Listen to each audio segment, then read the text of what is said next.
Cuando los pescadores levantaron las redes no podían imaginar que entre ellas, junto a la captura del día, descubrirían el cuerpo de un hombre sin documentación al que la policía pudo identificar gracias al Rolex que llevaba en la muñeca. Y aunque en un principio su nombre no les dijo nada a los investigadores, pronto se dieron cuenta de que aquello escondía mucho más de lo que parecía.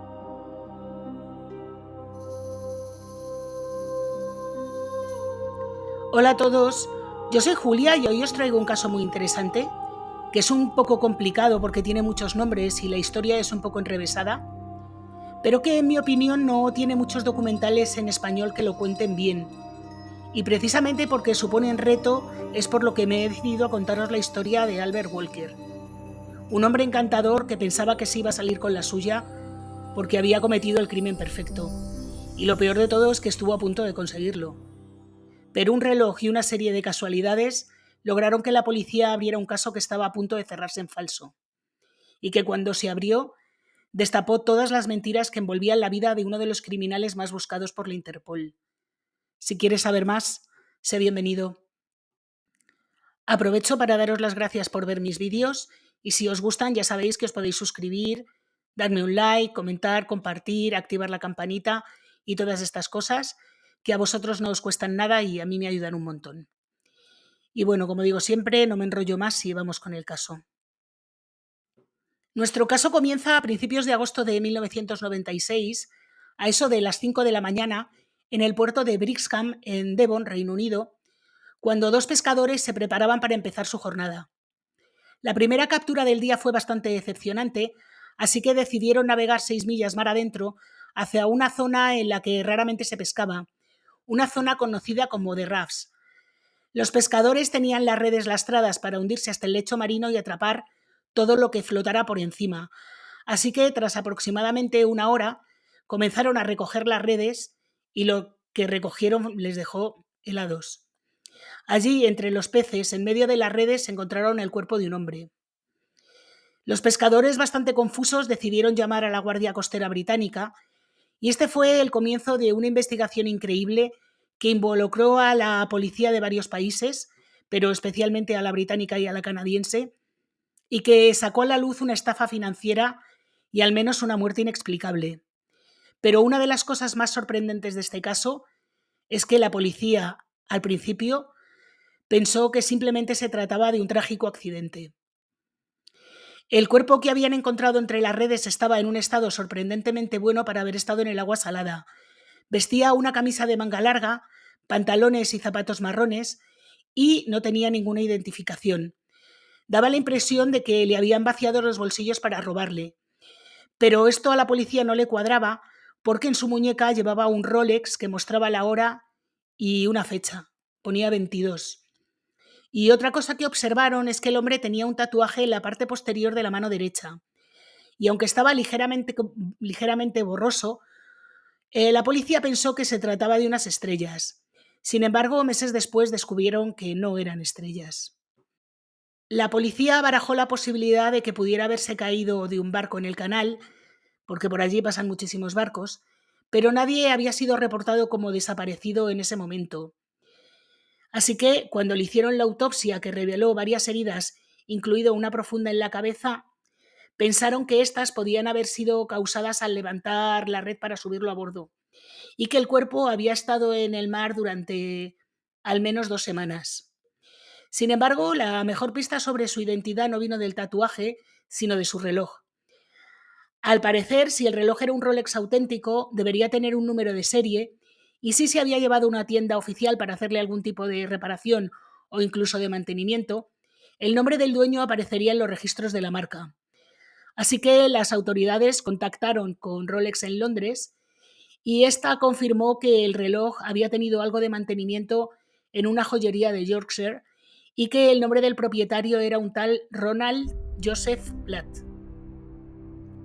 Ya con el nombre, la policía consiguió la dirección de Ronald Platt, que era una casa de alquiler en Essex, y la policía contactó con el propietario de la vivienda, pero no supo decirles mucho sobre su inquilino, no le conocía demasiado.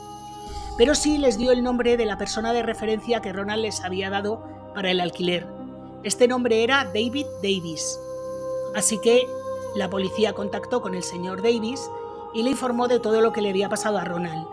Pero el señor Davis no se mostró ni muy afectado ni hizo demasiadas preguntas al respecto. Esto a la policía no le pareció extraño, cada uno reacciona como reacciona, pero sí que le pidieron que fuera a la comisaría a darles un poquito más de información sobre Ronald. Cuando David Davis llegó a la comisaría, la policía se dio cuenta de que era un hombre muy agradable, muy amable, seguro de sí mismo, que llevaba ropas caras, aunque deportivas, que tenía la apariencia de saber lo que se hacía. La policía lo describió como el típico estadounidense. No sé en qué se basarían, pero yo ahí lo dejo. David Davis le contó a los agentes que le había prestado dinero a Ronald para establecerse en Francia y que lo último que había sabido de él es que se había ido allí.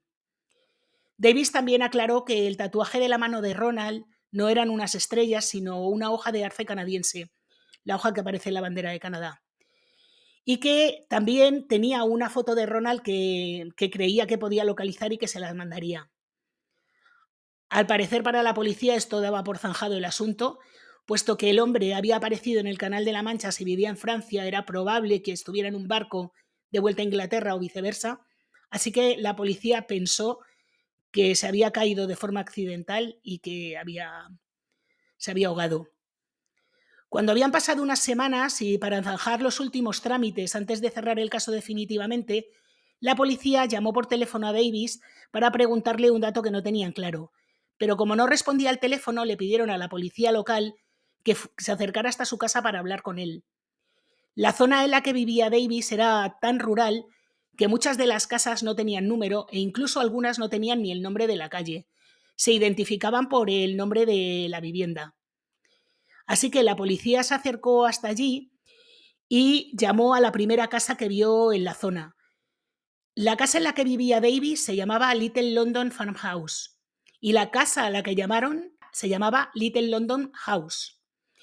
El caso es que no era la casa de David Davis. Cuando la policía se disculpó con la pareja que vivía en esa casa, le dijeron, bueno, no se preocupen, ahora ya que nos hemos confundido y que Farmhouse es la que está al lado, vamos a hablar con David Davis. Y la pareja le dijo, ¿qué David Davis?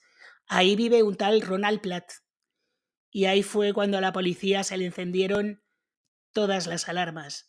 Porque claro, se dieron cuenta de que David Davis se estaba haciendo pasar por Ronald Platt. Todo muy raro, claro. Así fue como la policía no cerró el caso y empezó a preguntarse por qué el tal David Davis que tenía tan buena pinta y había colaborado tanto, se estaba haciendo pasar por un hombre que había fallecido en un trágico accidente. Cuando se dieron cuenta de que pasaba algo raro, lo primero que hizo la policía fue volver a hablar con la pareja mayor que vivía al lado de la casa de Davis. Se llamaban Frank y Audrey. Ellos le contaron cómo Davis barra Ronald se había mudado hacía algún tiempo junto a su esposa, una mujer mucho más joven que él que tenía dos niños pequeños, un bebé de unos meses y otro niño de unos 3 años. Y explicaron también que Davis tenía un barco, pero la pareja no sabía ni cómo se llamaba ni dónde estaba amarrado. La policía también volvió a hablar con los pescadores que encontraron el cuerpo de Ronald, que le dijeron que junto al cuerpo entre las redes también había aparecido un ancla. Aunque el ancla se la habían dado a un amigo para que la vendiera, el ancla aún estaba en poder del amigo y pudieron recuperarla. Por poco, porque estaba a punto de ser vendida en un mercadillo, pero pudieron recuperarla. Y esto luego va a ser bastante importante. Un poco después se entrevistaron con los familiares de Ronald, pero ninguno de ellos fue capaz de explicarles la relación que tenía con Davis. Ronald no estaba muy unido a su familia y lo poco que pudieron decirle de él es que tuvo una novia durante al menos 10 años que se llamaba Elaine Boyce y que a lo mejor ella sí que sabía algo. Así que fueron a hablar con Elaine, que les explicó que Ronald era un hombre tranquilo, muy amable, bastante confiado y que tenía un Rolex. Y que el Rolex era uno de sus mayores tesoros y que nunca se separaba de él, para nada. Y les enseñó un montón de fotos en los que Ronald aparecía siempre con el reloj en la muñeca. Pero lo más importante que Elaine les contó fue la relación que había entre Ronald y David Davis. Al parecer, Elaine había conocido a Davis hacía unos 5 años, cuando el hombre entró en una casa de subastas, el hombre quiero decir Davis, entró en la casa de subastas de arte en la que Elaine trabajaba como recepcionista. Ella lo describió como un hombre muy alto, corpulento, encantador, y al parecer estuvieron charlando durante una hora y media aproximadamente. Conectaron súper bien, tanto que al final de esta hora y media, Davis le ofreció un trabajo en el que le pagaría mucho más dinero del que ella ganaba en la casa de subastas. A los pocos días, Elaine se puso a trabajar para su nuevo jefe y fue entonces cuando Davis entró en contacto con el novio de Elaine, que se llamaba Ronald Platt. Por lo visto, los hombres se llevaron bien desde el primer momento y Ronald estaba encantadísimo con que su novia trabajara para este hombre tan majísimo. Poco tiempo después, David Davis les ofreció una participación en su nueva empresa.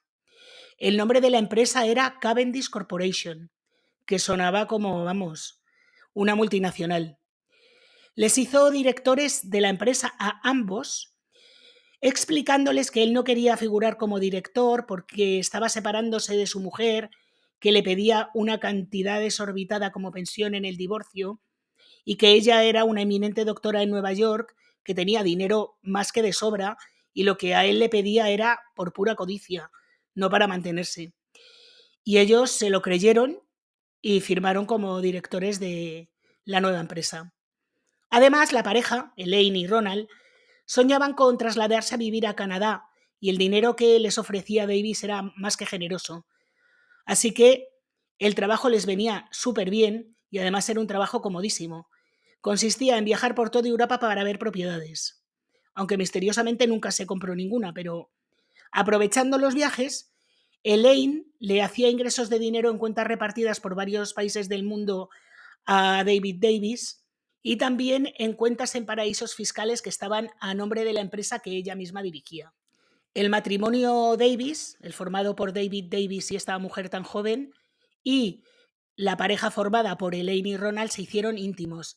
Tanto es así que decidieron pasar juntos el día de Navidad de 1992. Y ese día, David Davis le hizo a la pareja un gran regalo de Navidad. Les dio una tarjeta canjeable por 2 billetes de avión a Canadá, siempre y cuando se fueran antes de que acabara el mes de febrero. Eran 2 meses, claro. Y dijo, además, les añadió que podían seguir siendo directores de su empresa y seguir ganando algo de dinero con ello. Explicó que para ello solo había que hacer unos sellos de goma de sus firmas para que cuando ellos estuvieran en Canadá, él pudiera usar los sellos para enviar documentos, cheques o lo que necesitara la empresa. Y también les explicó que eso se hacía en todos los negocios siempre. Y ellos se lo creyeron. No sé. En fin. Ron y Elaine decidieron aceptar el regalo de Davis y salieron hacia Canadá para iniciar una nueva vida en febrero de 1993. Pero Elaine no había manera de que se adaptara a Canadá.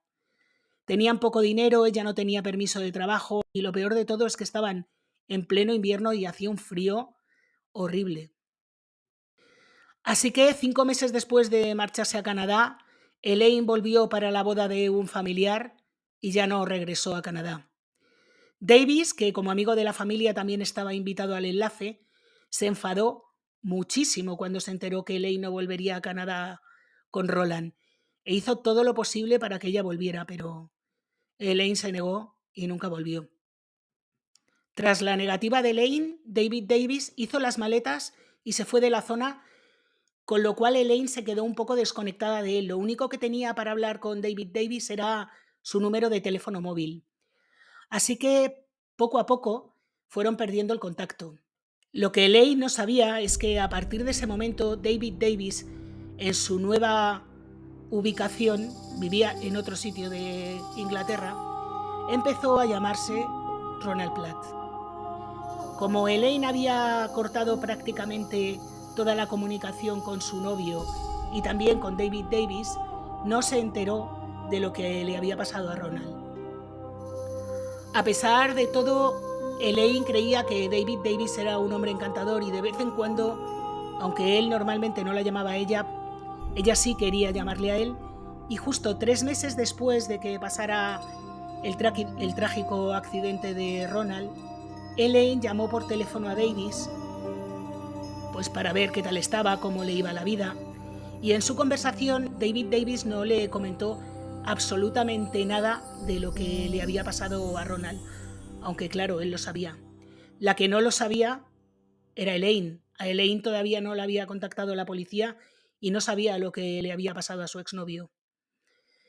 El caso es que cuando la policía contactó con Elaine, sí que le dijo que David Davis había ido a la comisaría a declarar unos días después de que encontraran el cuerpo de Ronald Platt y que David Davis estaba completamente al tanto de lo que le había pasado a su exnovio.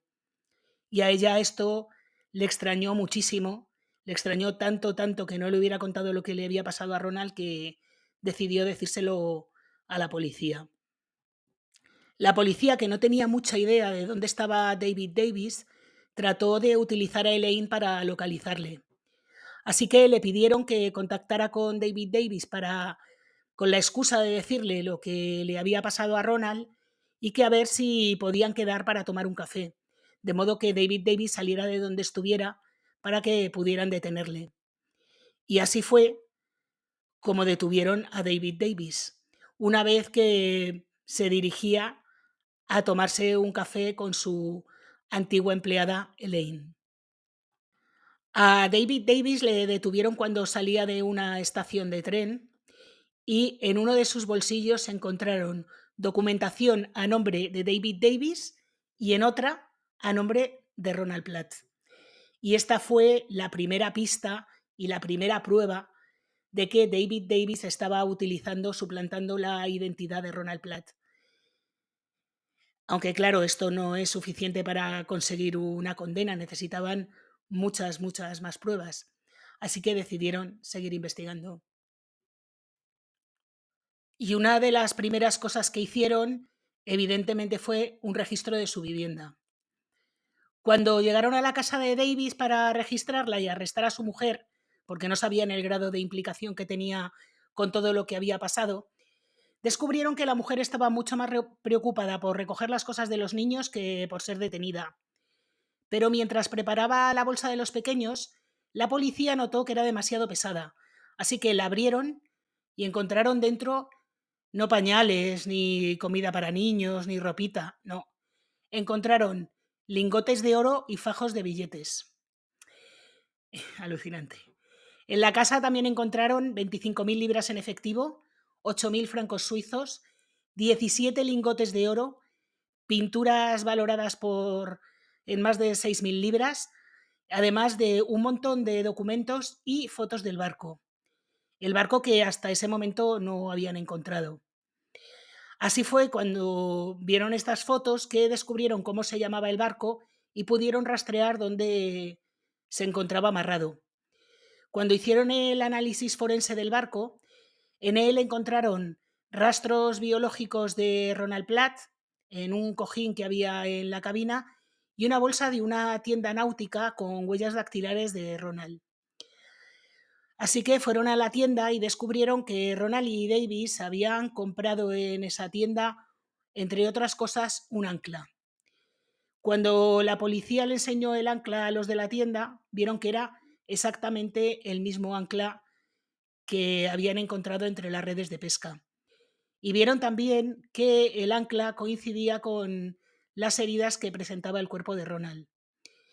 Y también notaron que en el cinturón que llevaba Ronald quedaban restos de zinc que coincidían con el recubrimiento del ancla, así que pensaron que el ancla había sido utilizada no solo para cometer el crimen, sino para lastrar el cuerpo.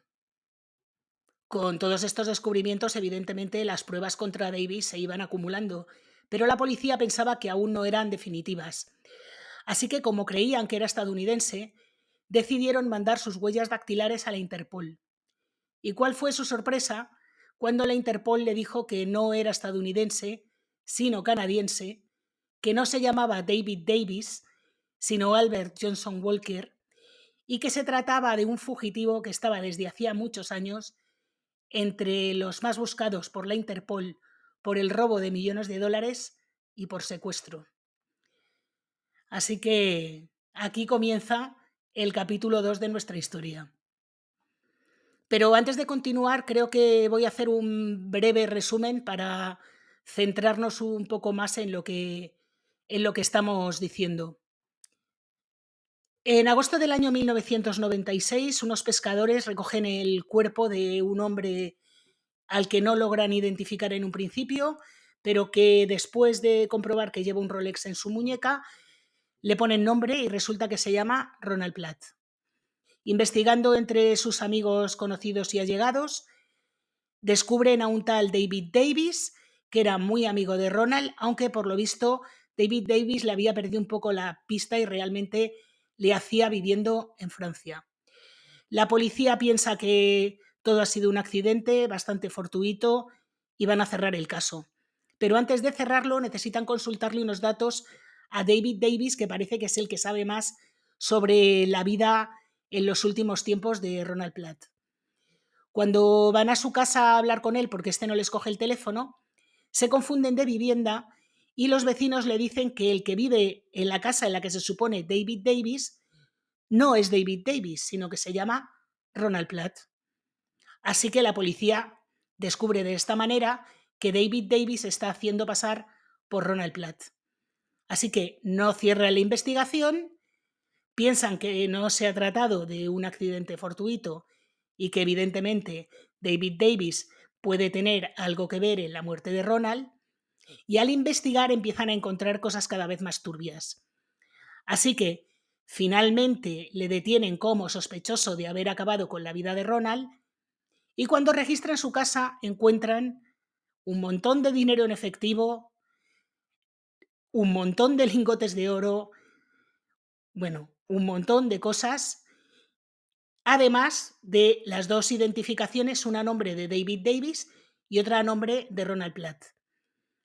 Cuando detienen a Davis, también detienen a la que supuestamente es su mujer, una mujer muchísimo más joven que él, que además tiene 2 niños.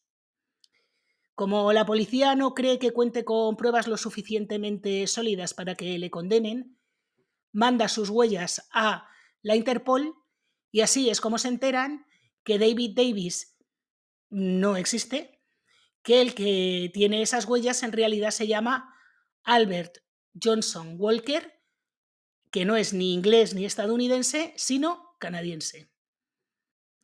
Y aquí comienza la segunda parte de nuestra historia, la historia de Albert Johnson Walter. Albert nació en París, Ontario, en el año 1946 y se sabe bastante poco de su infancia y juventud, excepto que abandonó los estudios de secundaria.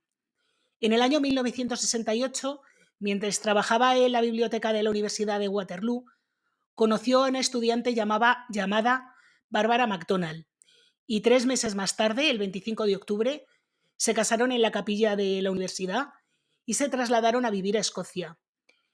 La pareja regresó a Canadá, concretamente a la ciudad natal de Bárbara, en el año 1971. Y aunque socialmente estaban muy integrados en la comunidad, profesionalmente Albert no hacía más que dar bandazos. Al parecer, en los 10 años posteriores a su matrimonio, Walker trabajó en 27.000 historias. Trabajó como gerente en prácticas en una cadena de tiendas, en una empresa de suministros de piensos, como pastor de ganado y como vendedor de seguros de vida, por ejemplo, pero terminó dejándolos todos porque ninguno, por lo visto, era lo suficientemente bueno para él. Y esto provocó unos problemas económicos enormes para la pareja. A pesar de los escasos ingresos, los Walker pagaron $145.000 canadienses, alrededor de $650.000 canadienses actuales, tras meterlo en la calculadora de inflación. Tenéis que tener en cuenta también que los dólares canadienses no son como los dólares americanos, tienen aproximadamente un 65% del valor del dólar. Bueno, en cualquier caso, en el año 1978, que es cuando compraron la casa, era una casa carísima. Ese mismo año la pareja fundó una empresa que se llamaba Walkers Financial Services. Era una empresa dedicada a hacer declaraciones de impuestos y a particulares y servicios de contabilidad para pequeñas empresas. Walkers Financial, por lo visto, comenzó a crecer y expandirse rápidamente tanto que poco tiempo después logró abrir una nueva empresa que radicó en las Islas Caimán y con la que prometía importantes beneficios, especialmente a amigos y conocidos. Gracias a ello logró hacerse con una pequeña gran fortuna de en torno a los 3 millones de dólares. En poco tiempo hizo un montón de inversiones de alto riesgo que en vez de generar beneficios, lo que generaron fueron unas pérdidas inmensas. Esta gran mente financiera, que no sé si recordaréis, pero había dejado el instituto, así que imaginaros. Pero claro que seguro que ya os lo estáis imaginando, Walker no le dijo absolutamente nada a nadie. Paralelamente a todo esto, con la excusa de las inversiones, Walker comenzó a viajar mucho a Estados Unidos, al Caribe, a México, a Gran Bretaña, a Suiza y a tener aventuras con mujeres por todas partes, a pesar de que en el trabajo mantenía una imagen de hombre felizmente casado. Paralelamente, Walker se compró un coche de lujo, ropa carísima y comenzó a presumir de todo el dinero que tenía en restaurantes carísimos. Como os podéis imaginar, su mujer estaba de él hasta el mismísimo moño. Además de gastar el dinero a manos llenas y de tener aventuras extramatrimoniales, Walker tenía un carácter un poco de aquella manera. Así que en mayo de 1990, al regresar de uno de sus viajes a Suiza, Bárbara le pidió el divorcio. A pesar de todo, la pareja intentó reconciliarse, pero no hubo forma y en agosto, ya poco antes de que él se fuera 9 días de vacaciones con sus 3 hijos menores a Inglaterra, Bárbara pidió el divorcio definitivo. Durante su ausencia, mientras estaba de viaje en Inglaterra, Walker pidió a su abogado que redactara un escrito de divorcio solicitando la custodia de los 4 niños, una pensión alimenticia por ellos y la posesión exclusiva de la vivienda familiar. Al día siguiente de su regreso de Inglaterra, Walker alquiló una casa a 5 kilómetros del este de París, que estaba bastante lejos de la casa familiar, y el 24 de agosto se trasladó allí con sus hijos mientras su esposa estaba en el trabajo. No le dijo ni dónde estaba ni le dejó ningún teléfono de contacto. Así que os podéis imaginar cómo estaba Bárbara, que se subía por las paredes, la pobre. El juez le concedió a Walker la custodia provisional de sus 2 hijas mayores, pero dejó a las 2 menores en manos de Bárbara. Los Walker estaban viviendo separados durante todo este tiempo, pero esto no evitó que hubiera problemas. Al parecer, el 4 de noviembre, Walker intentó entrar a la fuerza en la casa de la familia y Bárbara tuvo que llamar a la policía porque el hombre estaba, vamos, como la hidra. Y como el hombre ya apuntaba maneras, el día 28 de noviembre cargó $12,000 en la tarjeta de American Express, que tenían conjunta todavía. Cargó, como digo, $12,500 en la tarjeta por 2 billetes en primera clase en un vuelo de British Airways de Toronto a Londres. El día 5 de diciembre, Albert y su hija Sheena, que era la segunda, tomaron un vuelo y desaparecieron durante casi 6 años. Sí, habéis oído bien, 6 años. En el momento del viaje, Walker estaba bastante acorralado porque los inversores empezaron a denunciarle porque no veían ni un duro de todo el dinero que habían puesto.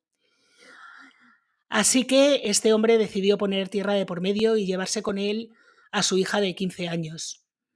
Bárbara fue a la comisaría a poner una denuncia porque su hija había desaparecido y ella estaba segura de que había sido secuestrada por su padre.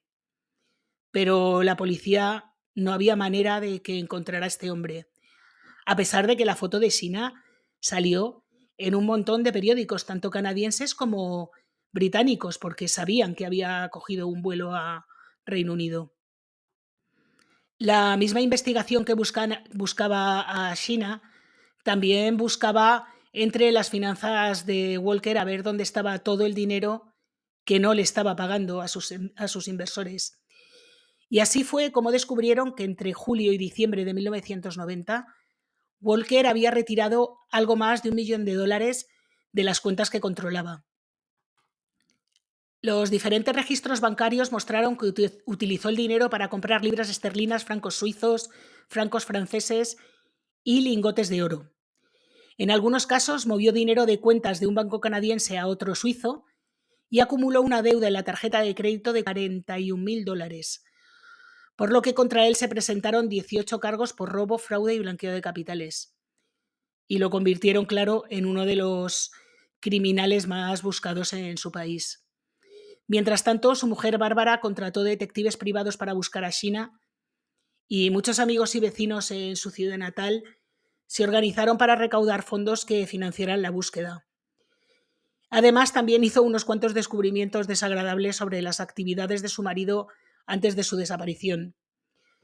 Se enteró de que Walker había firmado una segunda hipoteca de $90.000 sobre la casa familiar poco antes de separarse, que le había pagado una operación de aumento de pecho a su hija mayor Gillian, a pesar de que Bárbara se había negado en repetidas ocasiones, y que había ayudado a Sheena, que entonces no tenía más de 15 años, a obtener una receta para píldoras anticonceptivas. Aunque, como os digo, la policía sabía que Walker había viajado a Inglaterra y luego a Suiza, no había forma de encontrarle. Y esto es porque Walker, nada más pisar suelo europeo, en vez de identificarse como Albert Walker, comenzó a utilizar la identidad de David Davis. Y una vez que esta identidad había acabado su recorrido, necesitaba una nueva identidad para poder seguir pasando desapercibido. Y fue así cuando tuvo la inmensa suerte de cruzarse con Elaine y Ronald Platt. Inmensa suerte para él y inmensa mala suerte para Ronald, sobre todo. En 18 meses logró que se hicieran amigos, confiaran en él, le dieran sus firmas, sus sellos y su identidad para seguir operando y les mandó a Canadá. Una vez que ellos se fueron a Canadá, él se mudó 300 millas al sur de donde residían, bajo la identidad de Ronald Platt, con su nueva esposa embarazada, que en realidad no era su esposa, sino su hija Sheena, y alquiló una casa en una zona bastante rural, que es donde residía cuando la policía encontró el cuerpo de Ronald Platt. En su nueva localización se presentó como un artista aficionado que exponía sus cuadros en casa, que estaba felizmente casado con una mujer a la que doblaba la edad y de la que nadie llegó nunca a sospechar que no era su esposa sino su hija. Los que la conocían dijeron que ella nunca hablaba. De hecho, contaron que cuando alguien le dirigía la palabra, siempre miraba a Albert barra David Davis para pedirle permiso para responder. Y en esta nueva casa la familia vivió bastante plácidamente hasta que en el año 1995 David barra Albert tuvo noticias de Canadá. Al parecer, el verdadero Ronald Platt, bajo cuya identidad había estado viviendo todo este tiempo, iba a regresar a Inglaterra desde Canadá. Evidentemente, con el mismo número, con la misma identificación, con la misma edad, en Inglaterra no podía haber dos Ronald Platt. Así que así fue como David Davis, o Albert Walker, como queráis llamarle, empezó a tramar su nuevo plan. Y este no era otro que acabar con la vida de su amigo. La policía cree que el día 20 de julio de 1996 Albert Walker llevó a Ronald Platt como amigo en su barco para pasar un día de pesca, con la única intención de acabar con él y arrojar su cuerpo al mar. El juicio comenzó en junio del año 1998, con un Walker muy confiado, porque estaba convencido de que nadie podría probar que él había acabado con la vida de Ronald. Pero nada más lejos de la realidad. La policía contaba con pruebas más que sólidas para demostrar que había acabado con Ronald de una forma inmisericordia y que además tenía muchos motivos para hacerlo. Encontraron los restos, como ya os he contado, los restos biológicos, el ancla, en el GPS del barco, la localización en el sitio donde se encontró el cuerpo, pero casi lo más definitivo fueron las declaraciones en su contra de Elaine y de su hija Sheena, que por lo visto le tenía bastante miedo a su padre. Ella fue la que dijo que no sabía nada de lo que estaba haciendo con Ronald, que el día de los hechos su padre volvió a casa completamente mojado y muy alterado, y que nada de lo que había pasado ella había sido partícipe, que sí, que sabía lo del robo, que sí, que sabía lo del cambio de identidad, pero de lo de Ronald ella, por lo visto, no tenía ni idea.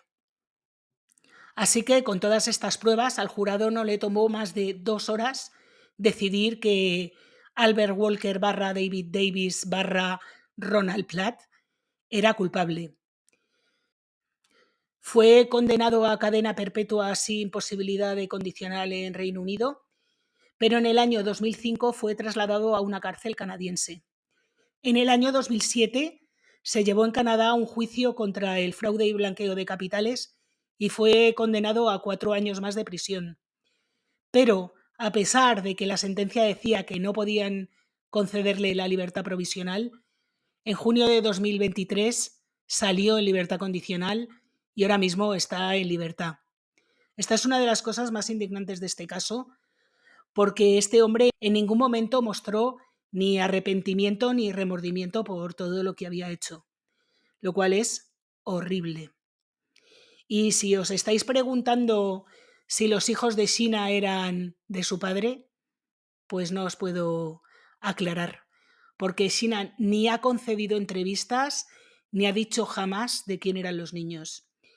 Volvió a vivir a Canadá y lo único que hizo cuando volvieron a trasladar a su padre y cuando le dejaron en libertad condicional fue 2 comunicados en prensa en los que decía que tenía muchísimo miedo de las consecuencias de haber declarado en el juicio y que ahora mismo llevaba una vida anónima y que no quería volver a ver a su padre nunca y bajo ningún concepto.